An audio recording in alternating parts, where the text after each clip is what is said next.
Natatawa na naman ako sa Cheesecake Factory. Let's sing a song full of hope, full of pain. Why don't you sing along, my friend? For it's our last refrain. Hi mga dudes, yan. Papasok kami sa Cheesecake Factory at yan kami mag-breakfast. Hello mga dudes, good morning. Nandito kami ngayon sa Cheesecake Factory. So, sabi ko sa inyo last week, minsan kumain kami ng breakfast dito sa Cheesecake Factory. Hindi namin kasi alam mo yung parang busog ka, pero hindi ka satisfied. Pero yung nangyari sa amin. Pero itong isa, nakaisip na naman. Kumbaga, gutom na gutom kami. Tapos, nag-check na lang ulit kami ng ibang mga menu. Kasi nga, malamang yung in-order namin nung time na yun dito, hindi talaga siya masarap. So, nag-order na lang kami ng panibago. Diba, favorite na namin yung Cheesecake Factory dahil may salad kami na gusto dito at yun yung pinaka-famous. Tapos ngayon, nandito kami ulit sa corner. Naka-corner kami mga dudes. Kaya nagpa-vlog ako. Pero ipinatong ko pong itong tripod ko dito sa may upuan. Itong si Bulinggit, tumabi doon sa daddy niya, sa babi niya. Kaya yan, dito ngayon. Kaya, yan. Ayan. Gumagalaw siya kung gagalaw dito. Kaya yun. So, Friday na naman. Kaya, kailangan ko na namang mag-vlog. Kailangan vlog ng vlog kasi alam nyo na, dami nag-demonetize ngayon. Dapat consistent sa vlog. So, hinihintay pa namin yung order namin. Wala pa. Kaya yun. So, si Bulinggit kung kain, mabigyan niya.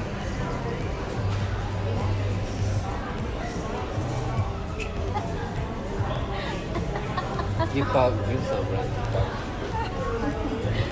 Bit-bit niya. Oh, binit-bit niya pati si Fox niya. Yeah, even your fox will gonna eat, right?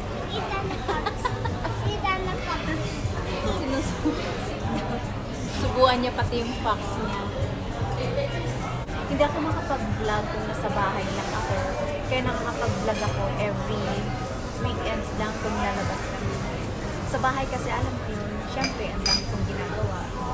Tapos ang gulo pa, hindi ko alam kung saan ako pwesto pag sa bahay ako mag-vlog.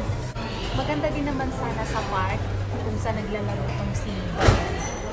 Kaya lang, pagdating na doon, kailangan ko naman siyang bantayan. Pag mag-vlog na ako, lagi namang nakadikit sa akin, sunod ng sunod. Di paano pa, diba? May pasensya na ako, medyo rinig na rinig nyo yung ingay sa paligid. Hindi ko pa kasi napag-aaralan kung paano yung video, tapos yung mayroong microphone tawag dito. Yung mayroong lapel. Ganun. So, hindi ko pa siya kasi set up, hindi ko pa siya nasusubok kung paano yun. So, dapat talaga mapag-aralan ko na kung paano yun. Gutom na kami. Nagpakagutom talaga kami para makain namin yung i-order. Kaya yun. Alam niyo, dito sa space na to, madiin. Kaya gumamit na lang ako ng apps na may video, yung Maldives. Prism Live sana ang gagamitin ko. Kaya lang, I want ko kung bakit ayaw mag-open ng Prism Live ko. So, ang ginamit ko ngayon, yung Maldives ko. Buti na lang yung Maldives. Meron din palang video. Kaya yan, medyo maliwanag siya. Yan, maliwanag siya. Pero hindi nagbago yung mukha ko. Yun nga lang yung liwanag. Kaya at medyo maputi ako dito. Kasi alam mo na yung apps. Kung yung iba kasi sobrang itim na. Kaya maliwanag kami tingnan. So wala pa yung food. Yan. At mga dudes, malapit ang Ramadan. Next week, Ramadan na. Siguro by April 13. Malamang hindi na kami makakapag-breakfast for 1 month.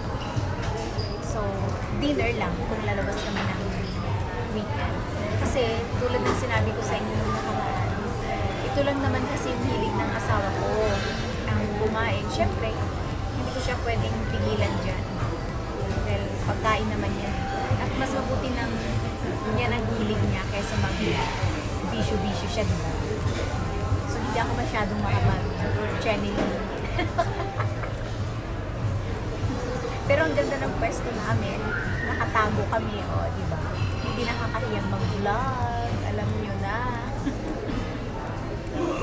Kasi nasa corner-corner kami, alam nyo yun. Ewan ba, basta favorite namin Cheesecake Factory. Sa loob ng isang buwan, dapat naka-Cheesecake Factory. Kumbaga, parang panata. Panata ng kumain sa Cheesecake Factory. Yung katabi nga nito, PF Chang's.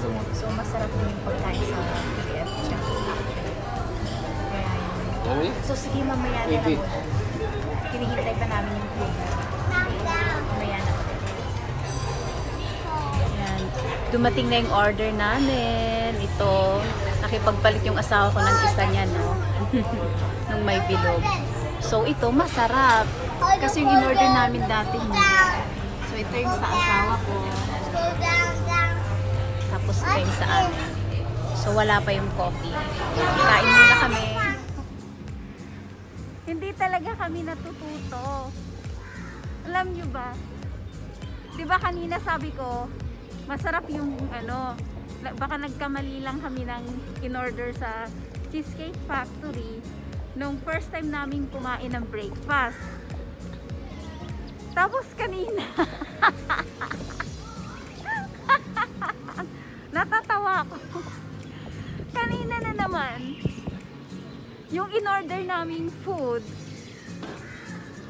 grabe, masarap naman siya. Kaya lang, alam mo diba yung kinakain ko kanina, sweet siya. Na may kasamang ham and tawag dito, egg. Tapos may jam pa, diba? Sweet na nga yun. Kala namin bread, kala ng asawa ko, sa asawa ko dapat yun. Kala niya normal bread lang. Yun pala, sweet siya.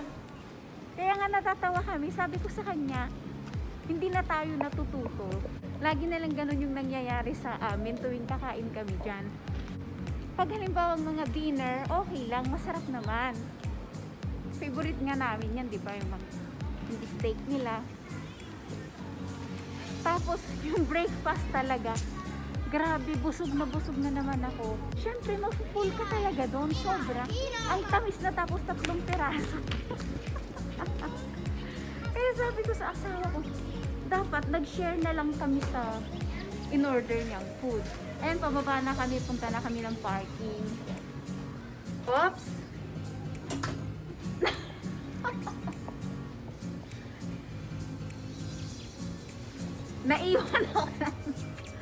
Naiwan ako ng mag-ama ko. Iniwan ako. Mga walang hiya. Yan na nga mga dudes. Galing na naman kami ng JBR, di ba? Natatawa na naman ako sa Cheesecake Factory na ito. Pangalawang beses na. Naisahan na naman kami sa breakfast. Ay nako, nakakatawa. Alam nyo ba yun? Grabe kasi. Alam mo, ang sarap niya na naman nung una. Ang sarap niya. Maya-maya, nandun na yung umay. Kaya sabi ng asawa ko sa susunod daw, i-check na daw muna namin sa online bago kami mag-order ng breakfast namin. Kasi sabi ko sa kanya, dapat tinanong muna sa staff kung ano yun. Kasi masu-surprise ka na lang sa mga menu nila. Yun, alam nyo, busog na naman kami na para kanina, para na akong maduduwal. Kaya lang, sabi ko nga sa kanya, syempre, binayaran natin yun at pagkain yun, kailangan maubos. Kaya sabi ko nga dun sa kanya kanina, para na akong maduduwal kanina kasi ang akala niya, bread yun. Yun pala may sweet pala yung ano na yun, yung parang tinapay na yun. Alam niyo yung parang siyang leche plan. Kaya yun nakakatawa. tawang-tawa na naman ako kanina. Naluloka ako. Pero yung sa akin kanina, yung parang puti na may bilog. Carry lang sa akin yun. Pwede na. Pero yung in-order niya na nakipagpalit siya sa akin, ayun talagang hindi pwedeng isang tao lang ang kakain yun. Dapat tatlo kayo. Kasi tatlo yun eh, di ba?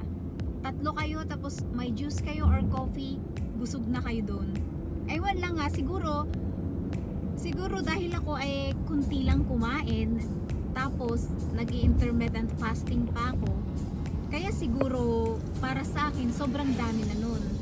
Kung 2 piraso nga nun, para na akong naduduwal kanina eh, dahil busog na talaga ako. Sa mga masisibang kumain, kayang-kaya nila yun. At sa mga medyo mahilig sa sweets, kayang-kaya nila ubusin yun. Pero ako, since sanay na yung sarili kong kumain ng konti lang, parang isusuka ko na kanina eh, pinipilit ko lang eh. Kaya sabi niya, wag ko daw pilitin ang sarili ko kung hindi ko nakakain. Kaya lang kasi pagkain, sayang talaga. Kaya yun. So hanggang dito na lang mga dudes, pauwi na kami. Please subscribe my channel, like and comment down below. Like, say bye. Bye.